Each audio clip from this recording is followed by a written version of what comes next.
दोस्तों, किचन का काम हो या फिर घर का कोई भी काम, हम औरतों को हर रोज़ करना पड़ता है। अगर कुछ टिप्स एंड ट्रिक हम फॉलो करके ये काम करते हैं ना, काम तो आसान होगा ही और उसके साथ हमें काम भी जल्दी हो जाता है और अपने लिए टाइम भी मिलता है।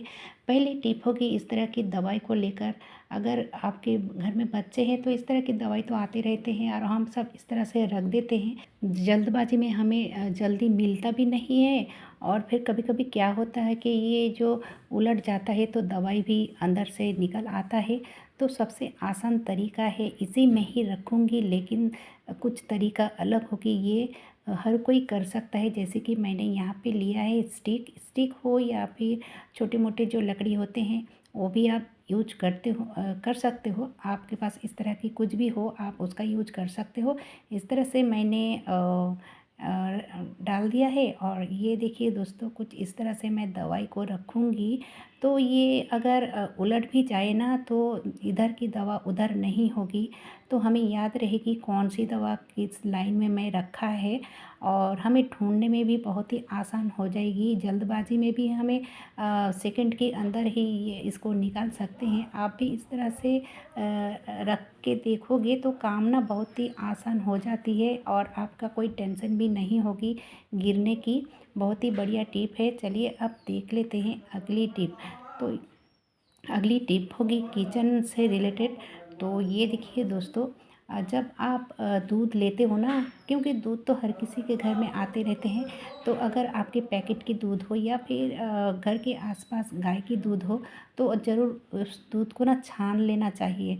और यहाँ पे दूसरा टिप मैं देना चाहूँगी कि आप दूध ना कोई बड़ा बर्तन में लीजिए, ताकि उबालते समय यानी कि जब हम गर्म करने के लिए छोड़ते, अगर भूल भी जाए ना गलती से, तो देखोगे ये गिरेगा नहीं, इस तरह से ऊपर में आके अटक जाएगा।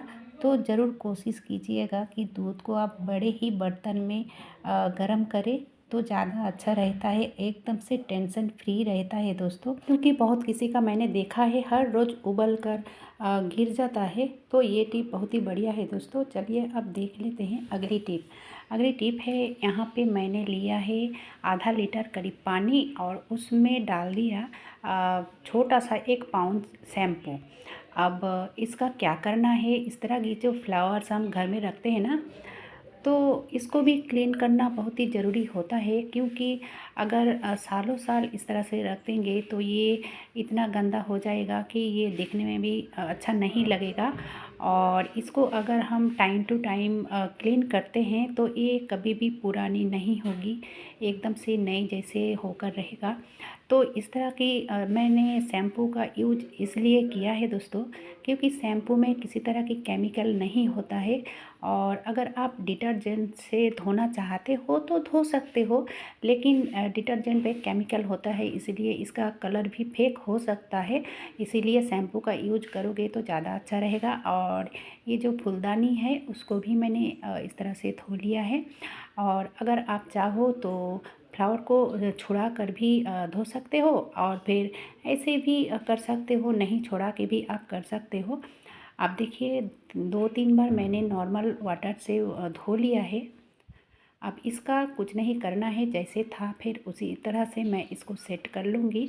और ये बहुत ही आसान तरीका है, कोई भी दिक्कत नहीं है। जब आपके पास कोई काम ना हो, आप जब फ्री हो तब इस काम को कर सकते हो।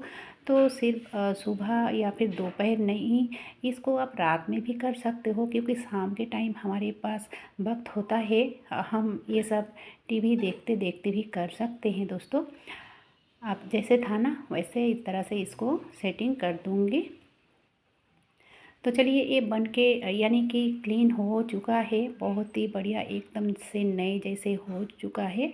अब चलिए देख लेते हैं अगली टिप इस तरह की शॉपिंग बैग को लेकर, क्योंकि ये बैग तो हर किसी के घर में इधर उधर पड़ा ही रहता है और इसका हम कभी कभी यूज भी करते हैं और बहुत ही काम में आता है इस तरह की शॉपिंग बैग। तो यहाँ पे मैं 2 बैग का यूज करने वाली हूँ। तो जैसे कि आपने देखा, मैंने एक बैग के अंदर दूसरी बैग को भी डाल दिया है। और अगर आपके बैग समान नहीं है, अगर छोटे बड़े हैं तो कोई बात नहीं, कोई दिक्कत नहीं है। छोटे बड़े होने से भी, माने ज़रा सा छोटे बड़े होने से भी चलेगा।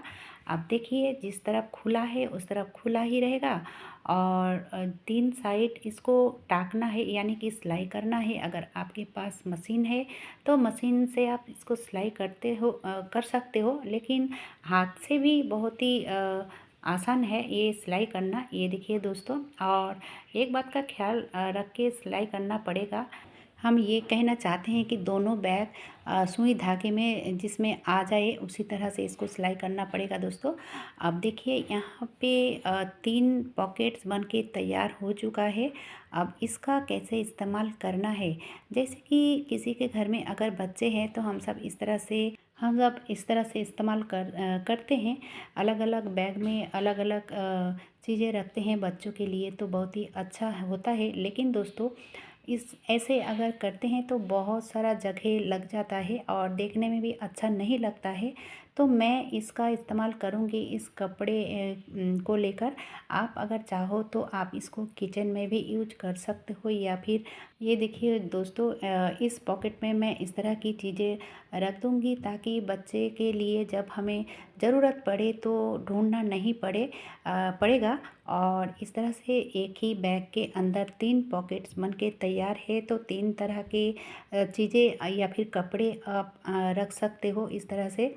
तो आपको एक ही बैग के अंदर 3 तरह के कपड़े मिल जाएगी।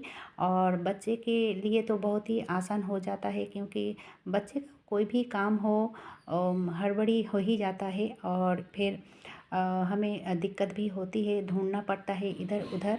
और इस तरह से अगर रखोगे तो आपको ढूंढना भी नहीं पड़ेगा। ये देखिए दोस्तों, अगर आप इसको बाज़ार में इस्तेमाल करते हो तभी ये चलेगा, क्योंकि एक बैग के लिए 2 हैंडल होती है। और यहाँ पे मैं 2 बैग का इस्तेमाल किया है, इसीलिए हैंडल भी तो 4 हो गया है ना। तो इसीलिए ये मजबूत भी है। आप बाज़ार से हेवी चीज़ भी इसमें ला सकते हो, क्योंकि ये बहुत ही मजबूत हो गया है दोस्तों। तो बहुत ही बढ़िया टिप है, आप इस तरह से इस्तेमाल कर सकते हो। जैसे कि मैंने पहले भी कहा, आप इसको किचन में भी यूज कर सकते हो। कैसा लगा दोस्तों आज का मेरी वीडियो? अगर कोई सा भी यानी कि ज़रा सा भी अच्छा लगा है तो एक लाइक ज़रूर दीजिएगा और ज़्यादा से ज़्यादा लोगों तक शेयर भी कीजिएगा। क्योंकि आज कोई भी काम आसान नहीं होता है दोस्तों, खासकर ये वीडियो बनाना बहुत ही दिक्कत वाली काम है हम औरतों के लिए। तो हम दिक्कत होते हुए भी आप सबके लिए अच्छे अच्छे टिप्स लाते हैं। तो ज़रूर हमें सपोर्ट करने के लिए ज़्यादा से ज़्यादा तक लोगों में शेयर कीजिएगा। और अभी तक जिसने सब्सक्राइब नहीं किया है, मैं उन दोस्तों को कहना चाहूँगी सब्सक्राइब कीजिए, ताकि हर दिन की नोटिफिकेशन आप तक सबसे पहले पहुँच जाए। आज के लिए बस इतना ही।